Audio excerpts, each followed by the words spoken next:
Good morning all of you.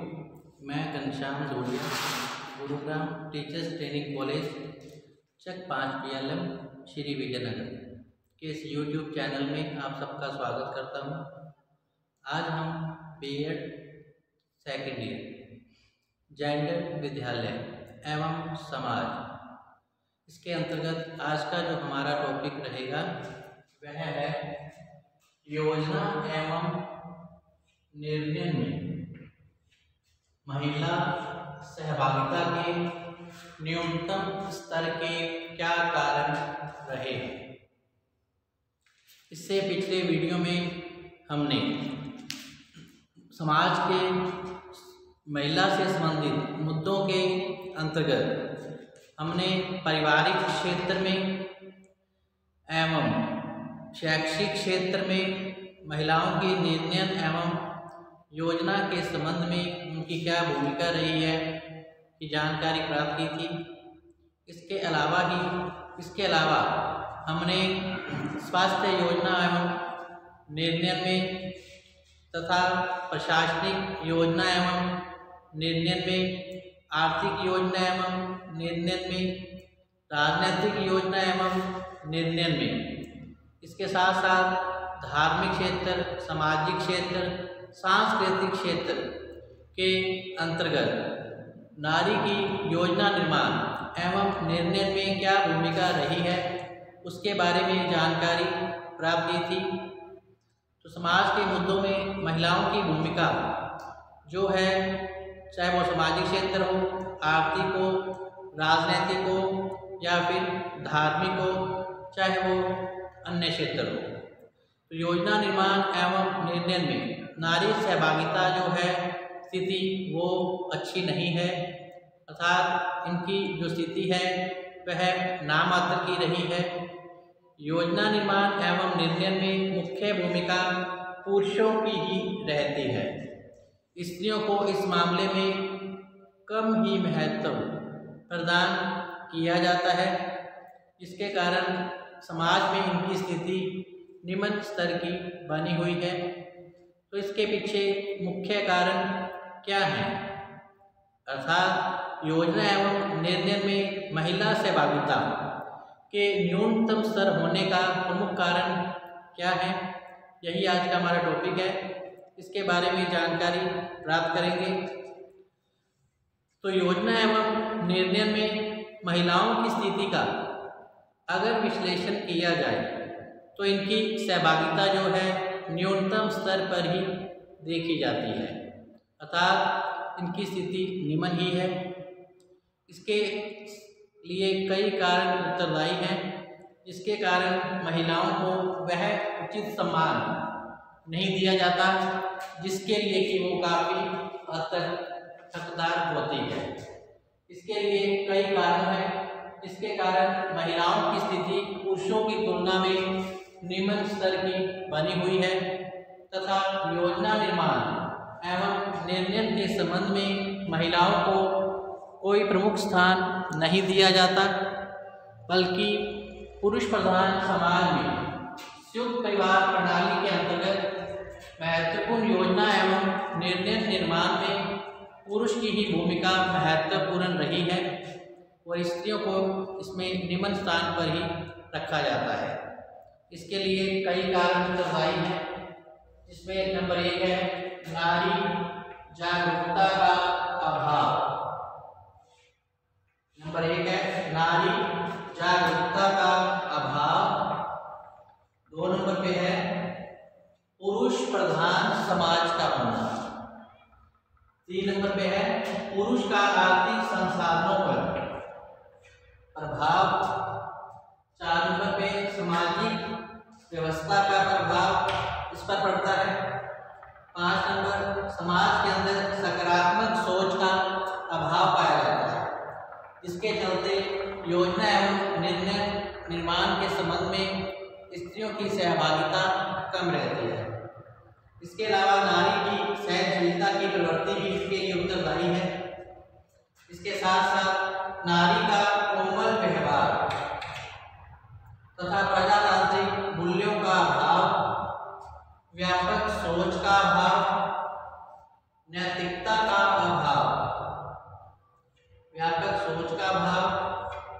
नैतिकता का अभाव तथा पुरुष की आक्रामक प्रवृत्ति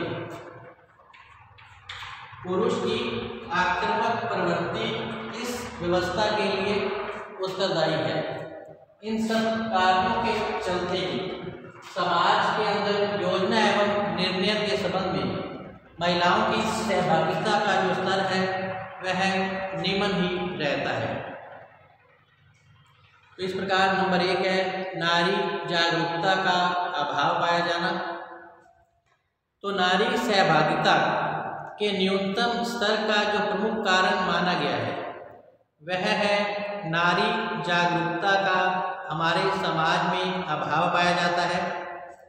जब नारी ने स्वयं ही इस तथ्य को स्वीकार कर लिया है कि पुरुष वर्ग उससे अधिक बुद्धिमान है, योग्य है, उसे योजना बनाने और महत्वपूर्ण निर्णय लेने का अधिकार है तथा उसको पुरुषों की अधीनता में चलना है, तो कोई भी उपाय उपयोगी सिद्ध नहीं हो सकता। ऐसी स्थिति में कोई भी उपाय उपयोगी सिद्ध नहीं हो सकता जब तक कि महिला स्वयं अपने अधिकारों के प्रति जागरूक न हो। अगर महिला अपने आप को असहाय निर्बल मानकर पुरुष वर्ग की शासन सत्ता को स्वीकार करती रहेगी तब तक वह अपना विकास नहीं कर सकती। तो जरूरी है कि महिलाओं में जन जागृति उत्पन्न हो तथा वह अपने अधिकारों के प्रति जागरूक हो, महत्वपूर्ण योजना एवं निर्णय में उनको भी प्रमुख स्थान मिल पाए। तो इस प्रकार नारी जागरूकता के अभाव में समाज के अंदर जो योजना एवं निर्णय में महिलाओं की सहभागिता है वह कम बनी हुई है। दूसरा है पुरुष प्रधान समाज। पुरुष प्रधान समाज, हमारा भारतीय समाज पुरुष प्रधान समाज रहा है, अर्थात संयुक्त परिवार प्रणाली के अंतर्गत पितृसत्तात्मक व्यवस्था का प्रचलन है। घर के आर्थिक साधनों पर पुरुष का ही अधिकार रहता है। महत्वपूर्ण योजना निर्माण और निर्णय के संबंध में भी पुरुषों का ही अधिकार बना हुआ है तथा ऐसे परिवारों में स्त्रियों की राय को महत्वपूर्ण नहीं माना जाता तथा उन्हें केवल घर गृहस्थी संभालने के लिए ही उत्तरदायी ठहराया जाता है। तो समाज में पुरुष वर्ग की प्रधानता बनी हुई है। जो पुरुष प्रत्येक योजना के निर्माण और निर्णय में पत्नी का सहयोग लेता है तो समाज के अंदर उसका यह उपहास किया जाता है, उस पति का समाज में यह कहकर उस व्यक्ति का उपहास किया जाता है कि उसके द्वारा स्त्री की सहायता ली गई है, उसमें बुद्धि का अभाव है, इस घर में तो स्त्रियों की ही चलती है, स्त्रियों का ही बोलबाला है, यहाँ के जो पुरुष हैं स्त्रियों के अधीन रहकर कार्य करते हैं। तो ऐसी स्थिति में जो व्यक्ति के मन में एक अलग ही भावना विकसित होती है और वह अपना शासन सत्ता और वर्चस्व बनाए रखने के लिए घर में स्त्रियों को अपने अधीन रखकर कार्य करवाना चाहता है और महत्वपूर्ण योजना निर्माण एवं निर्णय में उसके द्वारा घर की स्त्रियों को कोई महत्वपूर्ण स्थान नहीं दिया जाता है। तो यही कारण है कि पुरुष जो है ऐसे परिवारों में चाहते हुए भी अपने पत्नी का सहयोग लेना अच्छा नहीं मानता। इससे वह अपना एवं अपने परिवार दोनों का ही अहित कर बैठता है। तो इसके लिए ज़रूरी है कि समाज में जो नकारात्मक सोच है कि इस घर में स्त्री की ही चलती है, स्त्रियों का ही बोलबाला है, तो ये सही नहीं है, क्योंकि स्त्रियां भी योग्य शिक्षित हो सकती हैं, वह भी योजना निर्माण और निर्णय में अपना अच्छा प्रदर्शन कर सकती है। अतः स्त्रियों की योग्यता और प्रतिभा का लाभ उठाते हुए परिवार में उसकी निर्णय को उचित सम्मान दिया जाना चाहिए, जिसके लिए वास्तव में स्त्रियां हकदार हैं। फिर आर्थिक संसाधनों पर पुरुष का अधिकार। पुरुष का आर्थिक संसाधनों पर प्रभाव। इस प्रकार पुरुष का आर्थिक संसाधनों पर पूर्ण प्रभाव देखा गया है। पिता की संपत्ति में भी पुरुष को भाग प्राप्त होता है। इसके अलावा दहेज में स्त्री की ओर से धन की प्राप्ति होती है। यदि स्त्री धन कमाने के लिए कोई रोजगार करती भी है तो उस धन पर भी जो पुरुष है अपना कब्जा जमा लेता है। तो इस प्रकार की स्थिति में पुरुष शक्तिशाली हो जाता है और योजना और निर्णय के निर्माण में वह फिर नारी की सहभागिता को लेना आवश्यक नहीं समझता, बल्कि उसको नारी का हस्तक्षेप अच्छा नहीं लगता। अतः वो स्वतंत्र होकर जो पुरुष है महत्वपूर्ण योजना और निर्णय के लेने के संबंध में स्वतंत्र होकर कार्य करता है और इस कार्य में वो अपनी पत्नी का या परिवार में स्त्रियों का सहयोग लेना अच्छा नहीं मानते। नेक्स्ट है धार्मिक कारण। तो धार्मिक कारण से भी स्त्री किसी भी प्रकार के हस्तक्षेप करने से दूर होती है। धार्मिक कारणों से भी स्त्री किसी भी प्रकार के हस्तक्षेप करने से दूर होती है, क्योंकि उसको पाप लग जाएगा। जैसे कि एक पत्नी अपने पति के बीमार होने की स्थिति में अपने पति की सेवा करती है, तो ऐसा माना जाता है कि यह तो उसका धर्म है, पति की सेवा करना ही उसका प्रमुख कर्तव्य है, पति के चरणों में ही स्वर्ग पाया जाता है। तो इस प्रकार की धारणा के चलते जो पत्नी है अपने बीमार पति की अगर सेवा करती है तो समाज और परिवार के द्वारा उसे अच्छा माना जाता है। परंतु पति अगर उसकी सेवा करना चाहता है अगर पति अपनी पत्नी की सेवा करना चाहता है तो समाज में उस व्यक्ति का परिहास किया जाता है कि यह तो अपने पत्नी का गुलाम है और उसकी देख रेख करना समाज को या परिवार के सदस्यों को अच्छा नहीं लगता। तो इस प्रकार के अनेक जो धार्मिक कारण हैं, इसके चलते जो नारी भी अपने पति से बीमार होने पर भी सेवा नहीं करवाना चाहती, क्योंकि उसे लगता है कि अगर पति अपनी पत्नी की सेवा करेगा तो उसे पाप लगेगा। तो इस रूढ़िवादी धारणा के चलते भी नारी की योजना निर्माण और निर्णय के संबंध में जो भूमिका है वह महत्वपूर्ण नहीं रहती है। इसी प्रकार सामाजिक व्यवस्था का प्रभाव 4 नंबर पे है। सामाजिक व्यवस्था का प्रभाव। तो समाज में अनेक प्रकार की व्यवस्थाएं होती हैं जो कि नारी सहभागिता को हतोत्साहित करती हैं। जैसे कि पुरुष किसी कार्य के लिए अगर बाहर जाता है और पत्नी के पूछने पर यह कहा जाता है कि मुझे टोका क्यों, अब मेरा काम नहीं बनेगा। इसी प्रकार अगर स्त्री बाहर जाती है तो उसे परिवार के सदस्यों को अपने पति को सास ससुर को बताकर जाना पड़ता है। तो तब ऐसी स्थिति में पत्नी के कार्य में बाधा नहीं पड़ती। तो इस प्रकार के विभेद की स्थिति हमारे समाज के अंदर देखने को मिलती है। तो यह स्थिति जो है नारी की योजना एवं निर्णय में सहभागिता की जो स्थिति है वह भी न्यूनतम स्तर पर आ जाती है।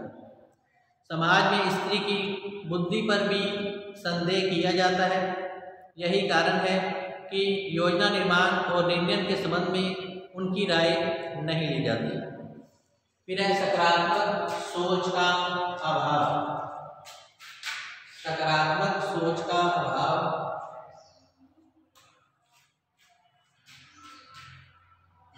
सकारात्मक सोच का अभाव पाया जाता। तो पुरुष द्वारा किसी भी कार्य में स्त्री का सहयोग लेने से उसके आत्मसम्मान को आघात पहुंचता है, क्योंकि वह स्त्री को सदैव अपने से निम्न बुद्धि वाला मानता है। यही कारण है कि योजना निर्माण और निर्णय के संबंध में उनकी राय को महत्व नहीं देता, क्योंकि इसके अंतर्गत पुरुष को ऐसा लगता है कि वह स्त्री से अधिक बुद्धिमान है, अतः वह योजना निर्माण और निर्णय में अच्छा प्रदर्शन कर सकता है। स्त्रियों में बुद्धि का अभाव रहता है, अतः वह इस कार्य में अपना प्रमुख योगदान नहीं दे सकती है। यदि स्त्री के निर्णय को मान भी लिया जाता है तो उसे ऐसा प्रतीत होता है कि इससे समाज में उसकी प्रतिष्ठा कम होगी। तो इस प्रकार की नकारात्मक सोच के चलते ही पुरुष स्त्री की सहभागिता को प्रत्यक्ष और अप्रत्यक्ष रूप से हतोत्साहित करता है। नेक्स्ट है नारी की सहनशीलता। नारी की सहनशीलता। तो नारी की सहनशीलता के कारण ही पुरुष वर्ग उसे अधिकारों से वंचित कर रहा है। जब नारी सहनशीलता की प्रवृत्ति के कारण परिवार के प्रति समर्पण भाव से कार्य करती है, तो पुरुष इस कार्य को उसकी दुर्बलता समझ लेता है। इससे वह अपनी निरंकुशता का परिचय देते हुए उसको न तो योजना निर्माण में सम्मिलित करता है और न ही उसके निर्णय को किसी प्रकार से स्वीकार किया जाता है। इस प्रकार नारी की सहनशीलता की जो प्रवृत्ति है वह योजना एवं निर्णय निर्माण में सहभागिता के न्यूनतम स्तर को बढ़ावा देती है। इसके अलावा नारी का कोमल व्यवहार। तो नारी का कोमल व्यवहार भी उसके शोषण का एक कारण रहा है। नारी अपने पति और परिवार के प्रति कोमलता का भाव रखती है। उसके मन में पुरुष वर्ग के प्रति समर्पण का भाव बना रहता है, जबकि पुरुष वर्ग द्वारा अपने उत्कृष्ट विचारधारा का परिचय दिया जाता है। वह नारी के प्रत्येक तथ्य को छिपाता है। इस स्थिति में वह नारी सहभागिता को स्वीकार नहीं कर पाता। फिर है प्रजातांत्रिक मूल्यों का अभाव। प्रजातांत्रिक मूल्यों का अभाव।